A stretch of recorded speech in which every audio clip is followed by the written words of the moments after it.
ashamaa kabajamtoota jaalatamtoota ilmaan oromoo idil addunyaa irratti argamtan hundi keessan bakka jirtanitti nagaaf jaalalli isiniif abaayatu isiniin jecha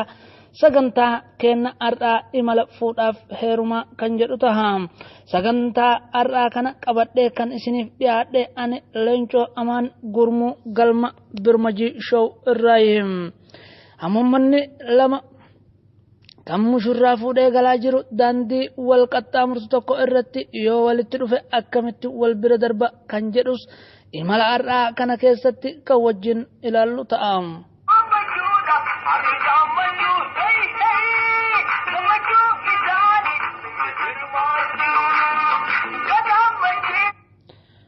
fuudhaaf heerumni naannoo hundattuu baratamaadha.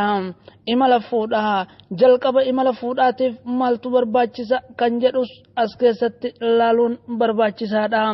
gurbaan fuudhaaf gahu intalti heeruma gahu gurbaan intala laallachuu intala wal jaalachuu jaarsa biyyaa ergachuu fi akkasuma wal jalaa awwaachuudha.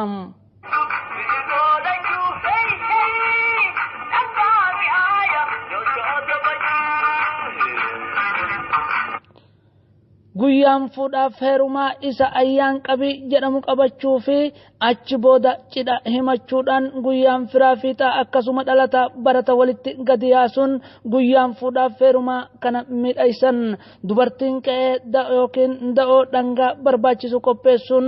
hamommota dhiheessiti. hamommonnis nyaatee dhugee du'aa'ii kadhatee san booda gara warra mushurritti yaabbatan yookiin imalan jidduu kana warra gurbaatii tapha aadaa oromoo keessaa tapha guyyaa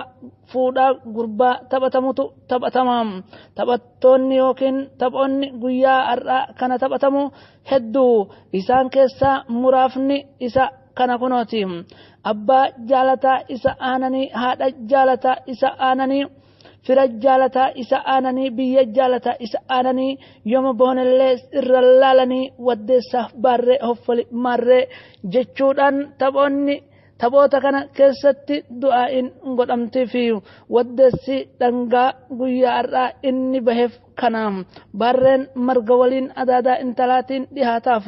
kunis du'aa'iidha. taphni gara warra gurbaa itti fufuun ashaallalii nagayaan gali mishirroo waliin ashaallalii hoffolii gali fira kee waliin ashaallalii hoffolii gali biyya kee wajjin jechuudhaan taphoota aadaa tana keessatti du'aa'iin hedduu godhatamtii fi ashaallalii jechuun bashannani jechuudha.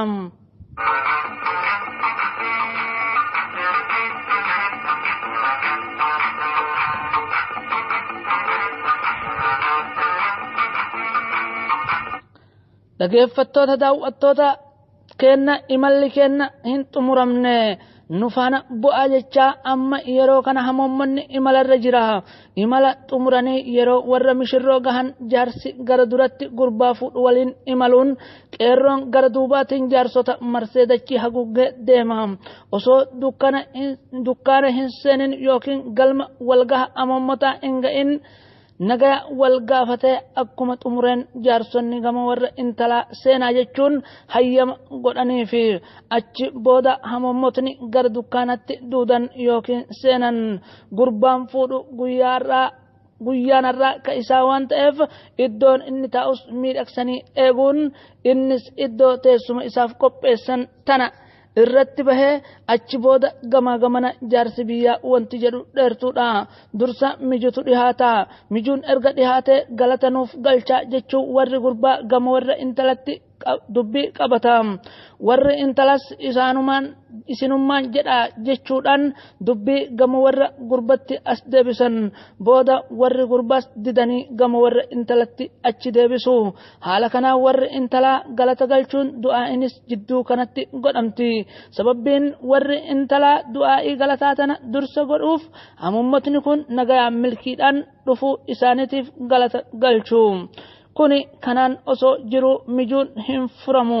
hanga intalti deemaniif san nikaa yookiin kennamuufi beekanitti. erga kennaan intalaa xumurame mijuun ni furama. gurbaa fuudhuuf jaarsota afaaniin qabsiisan mijuun du'aa'iidha.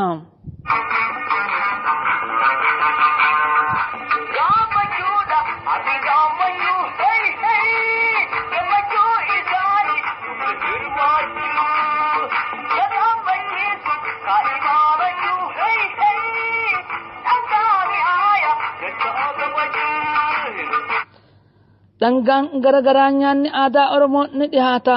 dubbiin galaana namaan deemti jidduu kana mishirroo hiriyoonni isii shamaraa tapha gorsa isiif tahu taphatu taphichis akkana jedha hiruu ayyaa hiriyyee ayyaa haatee baarree saamsitee maarree jechuun akka gadi baasuuf qopheessan itti himti baarreen kun adaadaa isiitiin marga jiidhaa waliin gurbicha fuudhuuf dhihaata gurbichis erga baarreef marga kana harkaan gayatee gammachuu isaa guddaadha yeroo kana imalli inni fuudhaaf falmii adeemsisaa ture nagayaan xumuramuu agarsiisa hiriyoonni intalaatis sirbuudhaan gorsa mushurritti laachuun addaan hin cinne akkuma itti fufetti jira ganama subii hirrafanii durba zamanaa jedhanii lukan dafanii sa'a kee daalee ilmadhu soddaatiin ni sossobani sobii ergadhu eennichoo boontuu intalaa nu boohe garaan jechuun maqaa isii waamanii sirbuun haa ta'u malee sirbi hiriyoonni shamaraa mishirroo geggeessitu naannoo garagaratti taphattu wal adda ta'uu danda'a guyyaa mi'aayaadha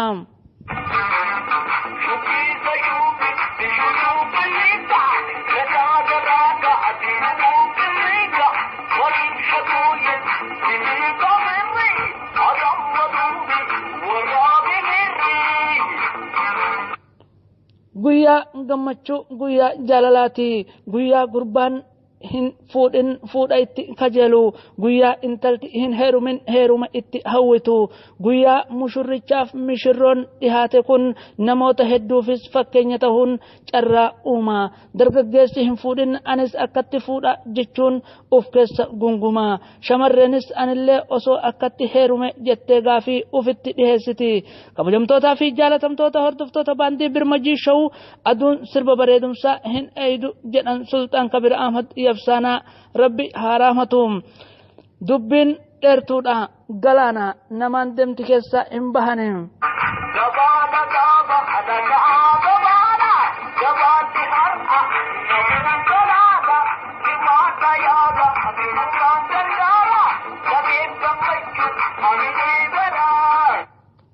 sanirraa kan hafe gurbichi faaya ofii faaya wajjin fudhate karaa seenaa amma dubbiin as jirti kunooti amma ummata jechuun waraana lola labsu osoo hin taane waraana nagayaati yoo dubbiin faallaa itti taate ammoo hamoommanni waraana caalaa aadaa safuuf duudhaan isaa bakka cabdetti imala guyyaa har'aa bahe kana gama kamiinuu wanti duubatti isa deebisu hin jiru gurbaan fuudhaa har'a akka ajajaa waraanaati gidduma kana imaltuun lama ta'uu waliimaadhaaf baate yoo daandii wal qaxxaamuru irratti walitti dhufan hamoommanni lachuu ni dhaabata jaarsonni hamoommota erga dhaaban booda wal qixxee lafatti walitti dhufuun wal eebbisee akkuma irra wal jalaa laafeen hayyama walii kennee daandii adabaan wal dabarsaa yoo kana hin taane balaa uumamutu caalaa hamoommanni hayyamaan malee hamoommota daandii murate jechuun akka waan mijuu hamoommanni kun deemuuf sanis ufii furanitti laalamuuf kanaaf safuu wal kabajuun sun gaafa cabde hamoommotaaf hamoommota jidduutti lolli guddaan banama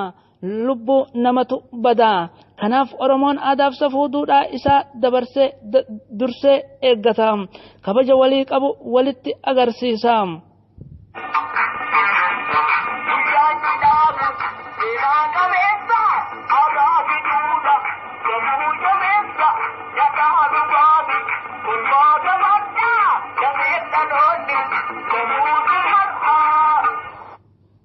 ulfinni mushurrichaa haala saniin teessuun guyyaa gaa'elaa milkii ta'uun akka golabamu jaarsonni hayyoonni gaheen isaan as keessatti taphatan guddaadha imalli ni dheerata osoo garaan addaan nama hin baasin karaan addaan nama baasu jedhanii mitire sagantaa kana fakkaatuun hanga walitti deebinutti nagahaan nuuf turaa kabajamtoota jaalatamtoota ilmaan oromoo bakka jirtanitti irruma deebiidhaan nagayaaf jaalalli keenya isiniif haa baay'atu isiniin jenna galatoomaa